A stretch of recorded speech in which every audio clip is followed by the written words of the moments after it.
times. So, Ky Bennett, Elevation Fight Team, you last fought just over a week ago at LFA109, defeating Jericho Trias. You won by decision. Yes. Thanks for coming on MMA Lowdown. How are you doing today? I'm great. Thank you. Thank you so much for having me, finally. Yeah, you're right enough. It's been a wee while. I think a couple of weeks ago I reached out, and then it's just been a constant kind of schedule. I mean, given the nature of having a fight, you're too busy to be sitting doing a couple of chit chats, kind of head in the game. Yeah. Awesome. I'm glad I'm here, so. Awesome. So where are you based? Where are you right now? I'm in Colorado with Elevation. How's Colorado? I love Colorado, so I came from Texas, and there's, they're both really hot, but at least Colorado can switch it up, with the cold and the snow and all that. I'm not a big fan of the snow, which is ironic, but I love Colorado. The mountains are beautiful. It definitely feels like home for me. Yeah, it's got a good landscape. It's got a lot of good scenery, I imagine. Yeah, it's gorgeous, honestly. Have you ever been? No, I've been to Texas very, very briefly, but never Colorado, unfortunately. Yeah, you got to make that happen. You got to put that on your list of things to do for sure. Because Texas, Texas is a bit more flat and all that, and it's more deserty. But Colorado is definitely some scenery.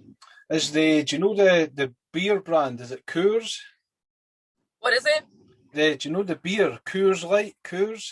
Oh yeah, yeah. Is that the mountains on the beer? Is that the Colorado? Is that the mountains in Colorado? Is it?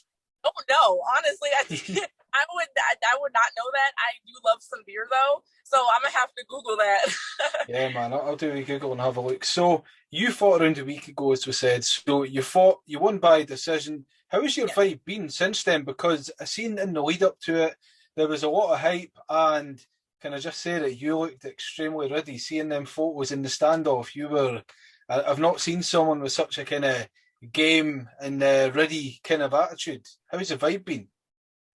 Man, it was crazy. I always bring that intensity to my fights and like kind of whatever I do. So a lot of people you see like they're smiling at weigh-ins and they're smiling, and for me it's not on purpose, and I'm not mad at my opponent. It's just it's business, and I'm there like I'm dialed in and I'm ready to go. So it was funny. I actually laughed at myself on one of the pictures. I was like, why do I look so angry all the time? Everybody's like, you just smile. I'm like, no, I'm not gonna smile. Like I don't want to. But no, the fight was crazy. I got caught in the third round, and kind of had to come back from that, and it took a lot out of me to be able to come back and secure the win for sure. Did you see the odds at all, and did you see the consensus from the community of MMA looking into it? A lot of people sided with your opponent as being a heavy favourite. Did you see that yourself? So I didn't know that until after the fight. I knew that she had a lot of hype around her going into the fight. Yeah. But it was not until directly after my dad called me actually, and he was like, "Yeah, did you know you were like a plus 200 underdog?" I was like, "What?" I was so upset with that. I was like, "No," but it's kind of it was kind of to be expected, after not fighting in 2 years and taking that layoff. Nobody really knew what to expect. So of course, the girl that hasn't fought in 2 years would be the underdog, girl that just TKO'd somebody a couple months ago. So it made sense. I'm not too mad at it, but I'm glad I proved the people wrong. No, that's it. And I mean, I think that was I think she was 1-1 going into the record. So I was surprised to see it, but you know what it's like. The odds are usually just based on public opinion anyway. But anyway, you silenced it. You went in, you got the job done. So that was your first fight in a couple of years. So did you have any real nerves and jitters going into that? Was that a big factor in your preparation? 100%. We train all the time, and I'm training with, really great training partners, but those nerves were there for sure. Like I was telling my sister actually, like going in, like being backstage, like going into the fight, it felt like my first ever fight, the nerves of not fighting in so long, and I kind of had to tell myself, like, you've done this before, like, just relax. But they were definitely there. I definitely felt more nervous backstage than I felt in a long time. And that was your first fight for LFA. What did you know about them before you went into it? I've had a lot of like friends and teammates fight for them, and so I've heard really good things. I knew that eventually that would be an organization that I would love to fight for. Mm-hmm. So when I kind of got that call, I was like, yeah, that's definitely a really good comeback fight, a really good fight, an organization for me to kind of get my name back out there after so long. So I was really happy with that, and I would definitely love to fight with them again. So that was your first pro fight. So people may know that as well as being in LFA, you've pretty much fought in Bellator for the whole portion of your career. Like, how was the experience in LFA compared to Bellator? Honestly, they were very professional. Like, I love the way they got things done.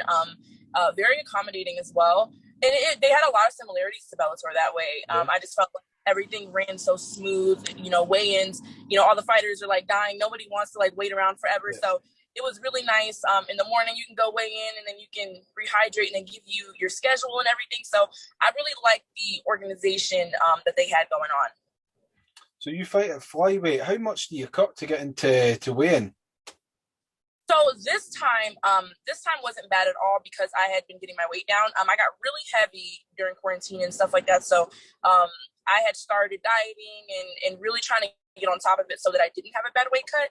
I really only had to cut in water 3 pounds, which was great. Oh, wow. But brilliant. Yeah, the whole fight camp, I think I only had to lose, I started my fight camp around like 142. And then the whole camp, I was just dieting down everything. So it was really healthy this time. All of my previous weight cuts were terrible, just terrible. So I told myself I never wanted to really put my body through that again. And so it was really a matter of me being disciplined and staying on my diet and just making sure that I was ready to jump into camp and have a smooth weight cut. So yeah, hopefully the next one is just as smooth as this one. Yeah, definitely. So have you ever fought then at like bantamweight and stuff? Is that ever something that you fought at maybe in the amateur stages, or has it always been flyweight?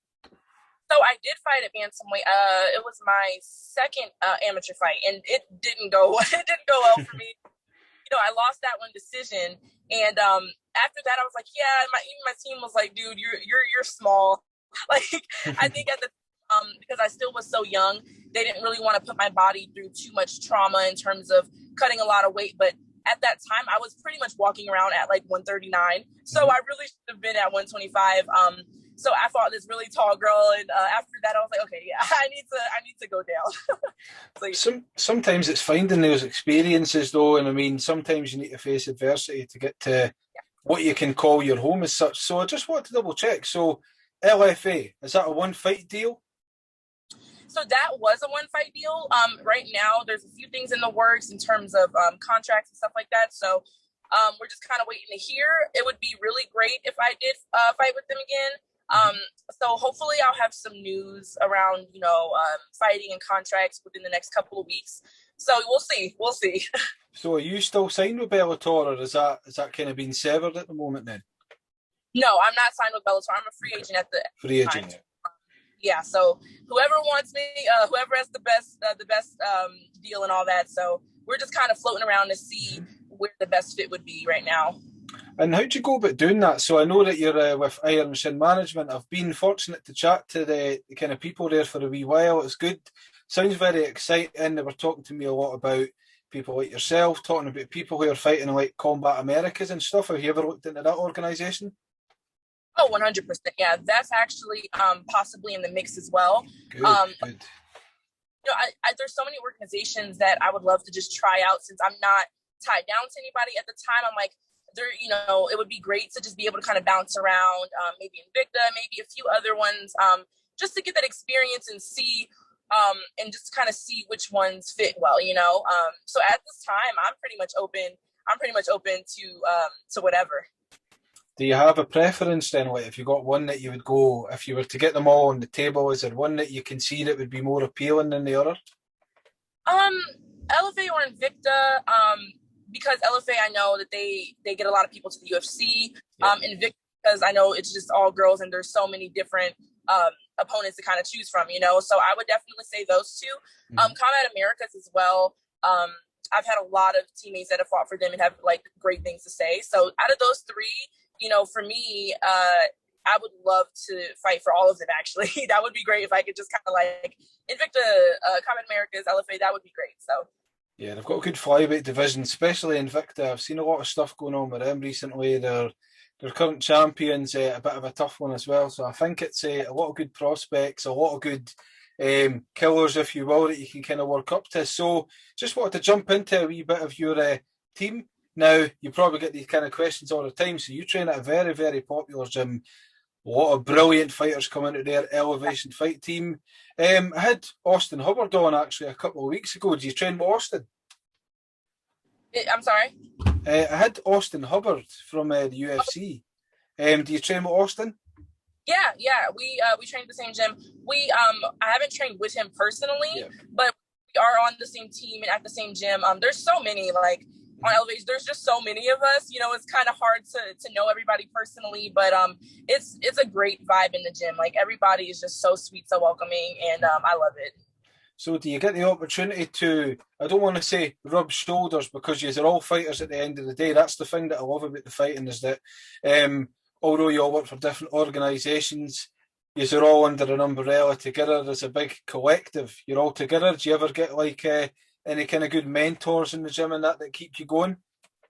100%. Like there's so many of us, and especially with all the girls and stuff, I feel like we really can share our experiences, and you know, we're all really good at certain things. So if you have an issue with something, there's somebody there that has more experience than you in that specific area, and you can kind of be like, hey, I need help with that. And so everybody is so experienced. Everybody kind of is, you know, either knowledgeable at one specific thing or knowledgeable at everything. So like I said, if you're in camp and you're like fighting a wrestler, then you can grab one of the girls that's been wrestling for a million years, you know? So it's really great to have so many bodies and so many different people from so many different backgrounds. You know, I think that's one of the biggest benefits of being at this gym is you have just an amazing amount of experience there. Yeah, you've got a lot of people that are renowned for their wrestling, their striking, Yeah. and their ground game as well. So for yourself, if we're just going back to the whole kind of pandemic, was there anything that you were able to work on specifically to improve? 100% my ground game for sure. You know, I think in this last fight, I really got to show that and kind of show the improvement. You know, I've always been more of like a striker and all that. And going into this fight, I knew that she was like a Muay Thai girl and she's had all these like titles and stuff. So, you know, pride will be like, oh, I want to go out there and strike with her, but you kind of have to respect your opponent and what they're good at. Yeah. So for me, I knew coming down to it that it would most likely be a wrestling match. And I was like, you know what, this is the perfect time for me to showcase the improvements I've made. And, you know, there's always more to be, more things to be learned and more holes to be patched up. But for me, this fight went really well. Thank God it went my way. So I'm glad that I got to kind of show that I do have a ground game. Yeah, no, that's certainly what we've got to see. We've got to see a lot more stuff going on with that as well. So, £125, we know you're going to be sticking at that weight class as long as possible, right? So, that division, regardless of where you're going about, is full of people. You've been watching the flyweight division in UFC, Bellator. Anybody catching your eye at all? It's been very influential, if you will, that you want to get to one day. 100% Valentina. You know, she's obviously amazing at what she does, and for me, the UFC and the gold that's always the goal for me. You know, like getting that belt. So I know I have to work my way up to get there, but she's definitely the matchup for me. You know, like I've been watching, and I respect everything she's done. So for me, that's definitely the goal. So you're going to be watching the card tomorrow. We've got fellow countrywoman of mine, Joe Calderwood, fighting Lauren Murphy. You're going to be watching that? Oh yeah, I'm gonna watch for sure. I'm excited. So it's funny because I didn't know much about the card. I kind of had to go look it up. Then I saw Izzy was fighting, and I was like, "Oh crap!" So usually I'm super into the fights and stuff. For whatever reason, I kind of dropped the ball on this one. Maybe because I was in fight camp and I wasn't really focused on it. Then I saw the card. I was like, "Oh yeah, I can't miss that." So who have you got then? Like, if we're talking main event, who have you got winning? Oh, that's a hard question. Honestly, I think it'll be a hard fight for Izzy, but I definitely see him pulling it out. I think if he can get past the wrestling, if he can, you know, if his takedown defense has gotten better and all that, then I can definitely see him pulling it out. If it does go Victoria's way, I think it'll be from him just grinding him out and all that. But I think it's a 50-50. I'm not betting on that one. Yeah, it's a lot of hype for the press conference as well. So I'm looking forward to it. I mean, he's just got that kind of charismatic kind of figure that goes for him. He's very entertaining. He's very talented. Yeah. He's very skilled. I think he's personally going to do it. What about Nate Diaz and Leon Edwards? What are you thinking about that? Oh, so I think I kind of sympathize with Nate Diaz after, not fighting for so long and kind of coming back into it against a tough person, a tough opponent. I think we've seen Nate kind of be taken into the deep waters. We've seen him, come back from fights. We've seen him get his ass beat for rounds and then come back, Yep. So I feel like he can pull that off. But Leon is definitely a super tough opponent for him. I don't really know what to expect from that. So yeah, I think it'll be a good fight for sure. Yeah, man, it's going to be very entertaining. Yeah. So if we're talking about anybody flyweight division, we know you've got Valentina Shevchenko. Is there anybody in any organisation besides Valentina that you'd hope to get to that hopefully as you're working your way up you can get to fairly soon? Honestly, I don't really know of many flyweights right now that aren't in the UFC. I do pay attention to other organizations, but in terms of other flyweights, I'm really just focused on the UFC. So at this point, whoever they put in front of me, I'm game. I'm not really super picky, super specific. Like, I want to fight this person. Whoever it is, if my team thinks it's a good matchup for me, then I'm down. Yeah, man. So just a few random wee questions I like to chuck in there, right? So what music are you listening to when you're getting yourself ready, getting yourself pumped for the fights? What music you got on? Oh, man. So it's funny because this last one, I was super into Earth, Wind, and Fire, the September song. It's like, do you remember? Yeah. I don't know why that song just kind of, it really boosted my energy and kind of made me happy. So I'm very up and down with my taste in music and with my my playlist is all over the place. Mm-hmm. So I can go from like super crazy, bass, heavy music to like something super slow and kind of whatever. So it really just depends on the mood. Like when I'm backstage, I go from like something slow and motivational to something kind of upbeat. So it just depends. Do you ever train to any kind of inspirational? Like a lot of people talk about the Rocky soundtrack and all that. Do you ever find yourself getting into that? No, sometimes. There was a time where I did. I listened to like Eye of the Tiger, which is so cliche. But that definitely gets you going. It gets you going. Like if I'm like training one day and I'm like on the treadmill and I'm tired and I don't feel like going, I'll put something super motivational on. It was funny because one time, a long time ago, I was running and my sister played the Rocky music. She played the Rocky music while I was running. So that was funny. But yeah, it depends for me. Certain things get me going on certain days. So yeah, I'm all over the place. Well, I was speaking to Raquel Pennant and she said that, I mean, we've seen the fights that she's been in against Amanda Nunes and all that, but she says that she can get ready to like country music and everything, which each to their own, but that's one of these things I wanted to ask you because I never ask fighters that type of thing, and I like to try and break it up a wee bit, get to understand a bit more beyond the cage, if you will. So, Thank you for sharing and letting me know that. So, you said you're from Texas. What part of Texas are you from? So I was living in Arlington. It's kind of, I don't know if you're familiar, it's kind of outside of like the Dallas, Fort Worth area. Yeah, it was really cool. I loved Texas, but for me, I just needed to kind of get a change of scenery, and thank God I moved here because I found my gym, I found my team, so I'm happy about that. And did you move from Texas just to go to Colorado for the team specifically? Yeah, so when I first moved out here, I actually was training with Factory X, and I just needed more girls to train with, so I eventually got in contact with a good friend of mine that used to train in Texas with me, and I had no idea out here, and she kind of was like, yeah, come over to the gym, so the way it happened was really cool, and it was really meant to be the way it happened, and I kind of meshed well with all the girls. So yeah, when I came out here, that was my goal immediately, to just start training and to kind of find the gym for me and to really build that foundation again. So yeah, I'm happy I made the move. Texas definitely was amazing. It was an amazing journey, but sometimes you just have to start a new chapter.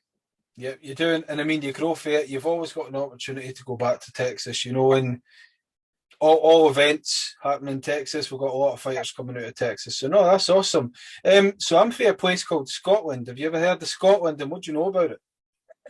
Yeah, I've heard of Scotland. I was actually going to ask you that. I didn't want to assume like, well, where are you from? I've heard of Scotland, and it's funny because like that's a place that like my mom and my sister and I want to go and visit. I've heard it's really cool there. I don't know if that's true or not, but I've heard it's beautiful. So Yeah, I'd say it is. So see, when you're talking about Colorado, if we're talking about landscape, architecture, and really eye-catching stuff like scenery.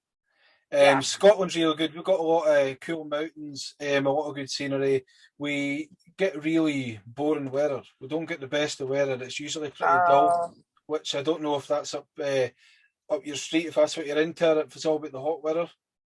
Is it always like gloomy? I feel like I've seen like a lot of gloom. I mean, I think we try and keep our spirits up despite it, but it could be pretty gloomy actually. I mean, every time I go on holiday, it's always getting across to America as much as possible, Yeah. just to kind of feel the vibe. There's a really good cultural thing going on across where you are and that. So yeah, but Scotland's all right. It's got its ways, but hopefully one day. I mean, we've got a big arena called the Hydro. A couple of UFC events have been held there. We've had Bellator down in the UK as well. So you never know whether it's on a vacation or a fight. You could definitely come along. Oh, I would That'd love be to. awesome. That's a plan for me to just fight all over the world. That would be amazing. Yeah, Europe's a good place. There's a lot of good people there. A lot of good. Trying to think actually. So we get Bellator. We've got companies called like Cage Warriors and stuff like that. You ever heard of that? I've heard of Cage Warriors. Yeah. Oh, have you? Brilliant. So I think that's Europe's biggest. So if you're looking to get across to Europe and make a name for yourself at this side of the world as well, they've got a lot of good connections to the UFC and that as well. They're on Fight Pass like LFA and stuff as well. So you should definitely look into Cage Warriors. They've got a lot of tough people going on as well, and a lot of people you can kind of put yourself up against as a challenge. That's a good idea. I'm down. Like Yeah. I would travel all over. So if Scotland's the place, that would be awesome. No, I'll definitely send you a few links. There's a lot of good organisations across here, so I'll definitely send you a couple of links just to check it out, see what you're thinking and that. So, just back to the fighting. So, you've been fighting now since, amateur 2016, is that right? Yeah. Yeah. I think 2016. I think going into 2017. I think so. Yeah. So, you've been doing it a couple of years now. So, how long, in realistic kind of terms? So, a lot of people got up to their maybe 30s, mid 30s. Some people go to their late 30s. Have you got a realistic goal for yourself in terms of how long you want to stick at it? Yeah, for me, I'm very realistic in terms of, my body and stuff like that. I have other goals in terms of like starting a family and stuff like that. So for me, I definitely don't want to be fighting at 40. So, I'm already putting my body through a lot. I could definitely, if I continue to fight and get to the UFC at a good time, I could see like mid 30s hanging it up and having my kids and all that. So definitely don't want to be fighting late 30s, early 40s. That is not that's not for me. That's smart. I mean, there's some people like we've got Marion Renew. I think she's maybe 42, 43. She's about to fight Misha Tate. That's her last fight. So that might just be her way, but I think it's really sensible, to kind of look into it the way you're doing it. So no, that's very cool. So let's just sum up before we go, right? What's the ideal stage for you next year? So 2022, hopefully get a couple more fights this year. Yeah. If you can kind of look forward now, what do you hope to be and what do you predict will be happening just based on your confidence? Oh man, the way it's going now, like you said, if I continue to fight, one or two more in this year, one or two in early next year, I don't see why I can't get a call, from the UFC. That would be amazing, especially if I keep winning fights and all that. You always have to be realistic with your timeline and be realistic with expectations and all that. But if I continue to fight, I definitely would be hoping for a call for sure. Yep. And I mean, you've been at Bellator, you've been at LFA. The thing is, they like to see a lot of activity as well. So the busier you can be, the more eyes are on you. It's all about making connections and all that as well. So it's definitely possible. I've seen people going on the Contender Series and all that and that. So it's definitely possible for you. So where can people be finding you on social media? So Instagram, Ky Bennett _, Facebook, Ky Bennett. I don't have all the other ones yet, so I'm getting those. But Instagram for sure, you can keep up with all the updates and stuff like that. I'm very active on there. Yep. So for sure, Instagram. I found it very. So I was actually looking for you on Twitter and I couldn't find you. And it was like the only fighter I've ever seen who isn't on Twitter. How's that? Oh my God. I just suck at all things social media. I suck at all things social media. So I just have to get better at it. I will be getting a Twitter and all the TikTok. I sound like an old lady, but I will be getting all of these things up and running, and I will make sure that I post them where people can follow. But yeah, no, people have said like, oh, I tried finding you. I'm like, I'm not on there. I'm sorry. But I'm like the only person I know that doesn't have a Twitter outside of my mother. So I'm going to make sure that I get that up. Yeah, damn right. So any plugs you want to make? You got any sponsors, any promotions you want to hit out just now? Yeah, huge shout out to my management team, Iron Shins. Yeah. Shout out to all my sponsors, Egg Weights, the Dice team, Low Blow, Guardian CBD, Impact Dental Designs. Love you guys, and I appreciate y'all. Shout out to them. Awesome. Well, Ky Bennett, thank you very much. I've got a feeling that we'll be chatting a lot more in the future, and we'll be seeing a lot more in the future. Get looking on these European promotions because they could be really good for you as you're kind of progressing up. And we might even see you in Scotland one day. Yes, that is the goal. I can't wait to hopefully get out there. Awesome. Well, thank you very much for your time. You take it easy and I'll keep in touch, all right? Thank you. Have a great day. You too.